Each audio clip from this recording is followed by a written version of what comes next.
শুভ সকাল বন্ধুরা, কেমন আছেন সবাই? আশা করি যে যেখানে আছেন সবাই খুব ভালো আছেন এবং সুস্থ আছেন। লাইফস্টাইল উইথ সুতপার আরও একটি নতুন দিনে সবাইকে স্বাগত জানাই। চলে এলাম আরও একটা নতুন দিনের গল্প নিয়ে। আজ শনিবার আর ঘড়ির কাঁটা এখন 8:30টার ঘরে। বেশ কয়েকদিন ধরে সকালের দৃশ্যটা সেই একই রকম। বৃষ্টি পড়ছে ঝিরঝির করে, আর তা না হলে আকাশ মেঘলা করে রয়েছে। আজকেও তার অন্যথা হলো না। ঝোড়ো হাওয়া আর বৃষ্টি দিয়েই শুরু হলো দিনটা। সকালে এক গ্লাস জল হাতে বারান্দা দিয়ে বৃষ্টি দেখতে বেশ ভালোই লাগছিল, কিন্তু এখন এই কয়েকদিন বৃষ্টি চলাকালীন আর ভালো লাগছে না। এখন বিরক্তি লাগছে, মনে হচ্ছে একটু রোদ ঝলমলে সকালটা হলেই ভালো হতো। বেশ কিছুদিন আগে যখন খুব গরম পড়েছিল, একদম বৃষ্টি ছিল না, তখন মনে হচ্ছিল একটু বৃষ্টি হলে ভালো হয়, একদিন অন্তত বৃষ্টি হোক। আর এখন এত বৃষ্টি হচ্ছে, মনে হচ্ছে বাবা একটু রোদ হলেই ভালো, একটু রোদ ঝলমলে সকাল হলে কত ভালো হতো। আসলে কোনোটাই অতিরিক্ত ভালো লাগে না। এখানে দুদিন ধরে শুচ্ছি, বেশ অভ্যাস হয়ে গেছে।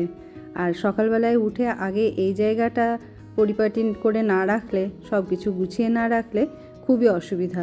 এখান থেকে চলাফেরা করতে পারা যায় না। তারপর সবাই একটু বসে গল্প করবে কি চা খাবে, তো তখন অসুবিধা হয়ে যায় পুরোটা ছড়ানো থাকলে। তাই এখন গুটিয়ে ওর আগের পজিশানে এনে রাখলাম।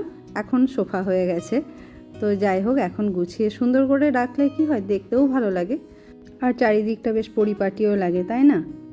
এখন দেখছেন ও তৈরি হয়ে গেছে, তো একটু বেরোবে, তো ওর শরীরটা এখন অনেকটাই ঠিক হয়ে গেছে। আর এখন আমি একটু চা খাবো বলে চাটা ছেঁকে নিচ্ছি। আগেই করেছিলাম, তবে বিভিন্ন কাজগুলো করতে করতে খাওয়া হয়নি, তাই এখন ছেঁকে নিলাম। হাজব্যান্ডের আগেই খাওয়া হয়ে গেছে, আর বাবু এখনও ঘুম থেকে ওঠেনি, তাই এখন আমি একাই বসে চাটা খেলাম। আর এখন একটু ভাবছি পরপর আরও কী কাজগুলো করব। আর এখন আসলাম, বাবুর একটা প্যান্ট একটু এই যে ফুটো হয়ে গেছে, কোনো কারণে বেশি টান পড়ে গেছে বেল্ট পরাতে গিয়ে হোক বা কিছু। তো বললো, মা প্যান্টটা একটুখানি সেলাই করে দিও। এবার কাল তো চলে যাবে, কাল বা পরশু, তাই ভাবলাম আজকেই করে দিই। এখন হাজব্যান্ড নেই, ও একটু বেরিয়েছে, আর বাবুও এখনও ঘুম থেকে ওঠেনি। এখন বেশ ভালোই হয়েছে, আমি কাজগুলো ফটাফট সেরে নিই। ছেলেরা বাড়িতে থাকলে কি হয় দেখবেন, সবাই মিলে বাড়িতে থাকলে কাজকর্মে কিন্তু দেরি হয়, কিন্তু একা একা থাকলে খুব তাড়াতাড়ি নিজের মতো করে কাজগুলো সেরে নেওয়া যায়, আমার তো এটা মনে হয়। আর আজকে আমি বিছানার চাদর, বালিশের কভার এগুলো সব ধুয়ে দেব, যেহেতু ওর শরীরটা এখন অনেকটাই ভালো হয়ে গেছে। আর এই সর্দি জ্বরের পরে বিছানার চাদর, বালিশের কভার এগুলো যেগুলো মানে পেশেন্ট ব্যবহার করে, সেগুলো কিন্তু ধুয়ে দেওয়া উচিত, তাহলে জার্মসটা চলে যায়, বাড়ির অন্য কারোর সেই বিছানা ব্যবহার করতে আর অসুবিধা থাকে না। তো সেই জন্য একেবারে বার করে এখন ভিজিয়ে রাখছি, সমস্ত এখন ভিজিয়ে দেবো। যদিও আকাশের অবস্থা কিন্তু একদমই ভালো নয়, সবসময় বৃষ্টি হচ্ছে, তবুও এগুলো রেখে দেবো না, রেখে দিলেই না খুব জমে যায়। ওই জন্য একটা একটা করে অল্প অল্প করে হলেও কেচে দিই। বারান্দাটা খালি করে রেখেছি, ওখানেই দেব। তার মধ্যে যদি একটু রোদ ওঠে বা কিছু, তখন ছাদে গিয়ে মেলে দিলে আশা করি শুকিয়ে যাবে।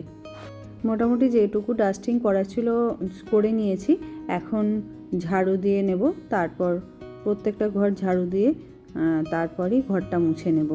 একজন হাউসওয়াইফের বুদ্ধি এবং পরিশ্রমের দ্বারাই কিন্তু সংসারে লক্ষ্মীশ্রী বজায় থাকে। একমাত্র হাউসওয়াইফরাই পারে সংসারে লক্ষ্মীশ্রী বজায় রাখতে। আমরা যদি অলসতা করে বসে থাকি, তাহলে পুরো সংসারটাই কেমন অগোছালো ছন্নছাড়া হয়ে থাকবে, তাই না? আর আমার মনে হয় বেশিরভাগ হাউসওয়াইফই তার যথাসাধ্য পরিশ্রম এবং চেষ্টা দিয়ে তার সংসারটাকে গুছিয়ে পরিপাটিভাবে রাখতে চায়।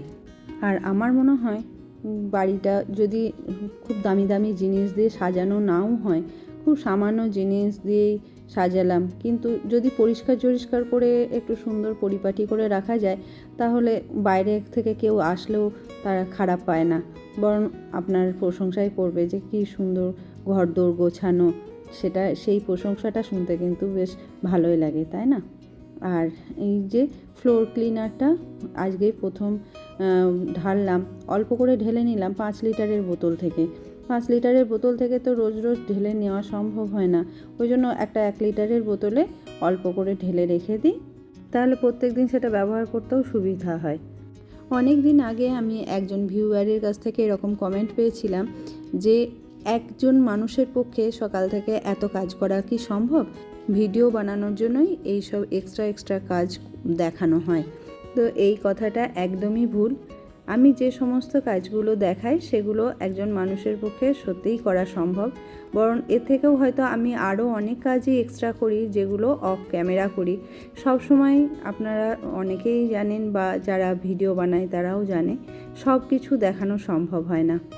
আর আমি সারাদিন যা করি সেটা এই 10-12 মিনিট বা 15 মিনিটের ভিডিওর মধ্যে দেখানো সম্ভবও নয়। আর যদি সেটা দেখাতেও যাই বা আমি যদি সেটা দেখানোর চেষ্টাও করি তাহলে ভিডিওটাও অনেক বড় হয়ে যাবে আর আপনাদেরও ভালো লাগবে না। কিন্তু আমি তো এই কাজগুলোই করি। এক্সট্রা কাজ করতে গেলে একদিন করব, 2 দিন করব, পরের দিন কিন্তু আর ভালো লাগবে না ভিডিও বানানোর জন্য সেই এক্সট্রা কাজগুলো করতে। তাই আমি রোজ যে কাজকর্মগুলো করি সেগুলোই যতটা সম্ভব আপনাদের সাথে শেয়ার করি। আর প্রত্যেক দিন আমি যে সমস্ত কাজকর্ম করি, আমার লাইফস্টাইল, আমি কিভাবে সারা দিনটা কাটাই সেটাই আপনাদের সাথে যতটা সম্ভব আমি শেয়ার করি। যখন আমি কোথাও বেড়াতে যাই কিংবা কোথাও ঘুরতে যাই, কোনো শপিং করতে যাই, সেগুলোও কিন্তু আমি আপনাদের সাথে শেয়ার করি। কিন্তু যেহেতু আমার লাইফস্টাইল ব্লগিং চ্যানেল, সেজন্য আমি প্রত্যেক দিন আমি কি করছি না করছি সেটাই আমি তো আমার ভিডিওর মাধ্যমে শেয়ার করব, তাই না? তো এখন স্নান সেরে চলে এসেছি, একটু নিজেকে গুছিয়ে নিয়ে যাব ঠাকুর ঘরে। আর আজকে আগে পুজো করে তবে রান্নাঘরে যাব। তো আজকে যেহেতু শনিবার আর হাজব্যান্ডও বাড়িতেই রয়েছে, সেজন্য রান্নাবান্নার ঝামেলাটা করিনি সকালের দিকে। ব্রেকফাস্টও ভেবেছি পুজো করার পরেই করব, কেননা আজ তো শ্রাবণ মাসের শনিবার, একটা শনিবার পালন করার চেষ্টা করি। তো সেই জন্যই আজকে আর ব্রেকফাস্টে কিছু ঝামেলা করিনি, আগে পুজোটা করে নিই, তারপর প্রসাদ খেয়ে আজকে তো নিরামিষ রান্নাও করতে হবে। আর হাজব্যান্ড বাড়ি ফেরার সময় কিছু মালা ফুলও নিয়ে এসেছিলো, তাই নীলকণ্ঠের মালা দুটো, একটা গ্রহরাজের গলায় দিলাম আর একটা মহাদেবকে পরিয়ে দিলাম। আর এখন ফল কেটে সব ঠাকুরকেই দিয়ে দিচ্ছি, তারপর পুজোটাও করে নেব। আজকের দিনে অনেকেই মন্দিরে গিয়েও পুজো দেয়, তবে দিদিকে দেখতাম বাড়িতে পুজো করতে, তাই আমিও বাড়িতেই পুজো করি।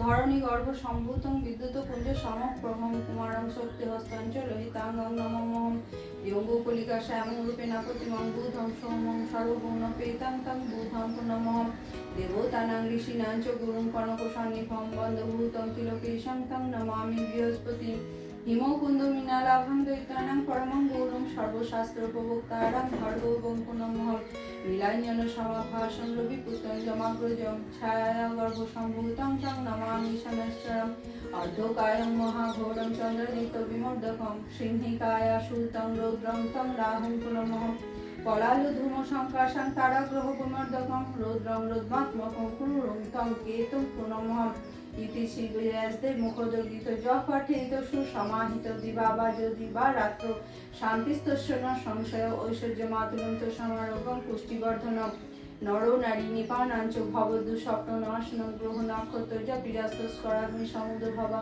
তা সর্বাপসমং ইয়ান্তি ব্যাসব্রুতে ন সংশয় ইতি শ্রী ব্যাসদেব বিরচিতং নবগ্রহস্তত্ত্বম সম্পূর্ণম।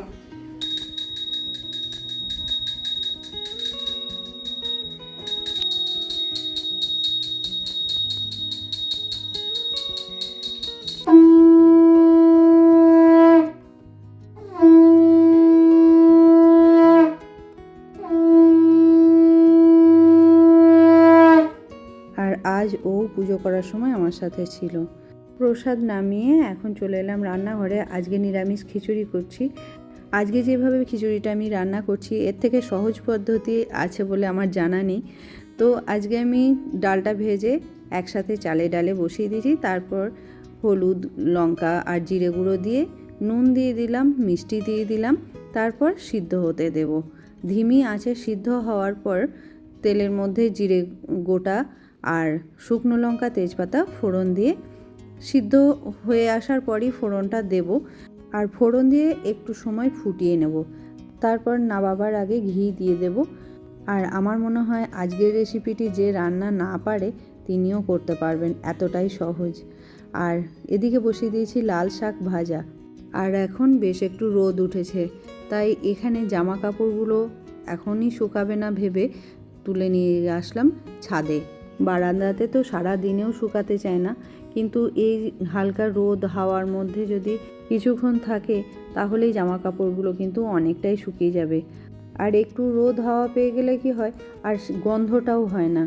না হলে বর্ষার সময় জামা কাপড় ভালো করে না শুকোলেই একটা বাজে স্মেল করতে থাকে।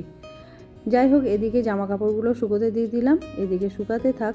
আর আমি চলে এলাম আবার রান্নাঘরে। আলু ভাজা আর পটল ভাজা বসিয়ে দিয়েছি, আর হবে বেগুন ভাজা আর পাঁপড় ভাজা। খিচুড়ির সাথে এই ভাজাভুজিগুলো কিন্তু বেশ ভালোই লাগে। তো যাই হোক, রান্না হয়ে গেছে। এদিকে ছেলেকে আর হাজব্যান্ডকে দিয়ে দিচ্ছি খেতে, আমিও খেয়ে নেব। তো যাই হোক, একটু ছেলেকে গুছিয়ে দিলাম।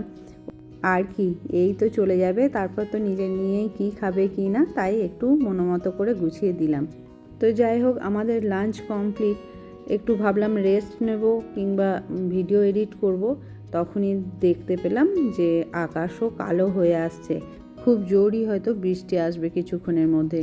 তাই নিশ্চিন্তভাবে রেস্ট নেওয়ার জন্য ভাবলাম জামা কাপড় কটা তুলেই নিই, সেই দৌড়ে দৌড়ে যেতে হবে দরকার নেই, তার আগেই তুলে নিচ্ছি। তো যাই হোক বন্ধুরা, আজকের গল্প এই পর্যন্তই। আজকের ভিডিওটা কেমন লাগলো অবশ্যই কমেন্ট করে জানাবেন। আর যদি ভালো লাগে তাহলে একটা লাইক দেবেন। আর যদি আপনি নতুন বন্ধু হন তাহলে চ্যানেলটা সাবস্ক্রাইব করে আমার ইউটিউব পরিবারের সদস্য হওয়ার অনুরোধ রইল। আর আমার পুরনো বন্ধুদের জানাই অনেক অনেক ধন্যবাদ আমার পাশে থাকার জন্য। তো দেখা হবে আবার আমার নতুন একটি ভিডিওতে।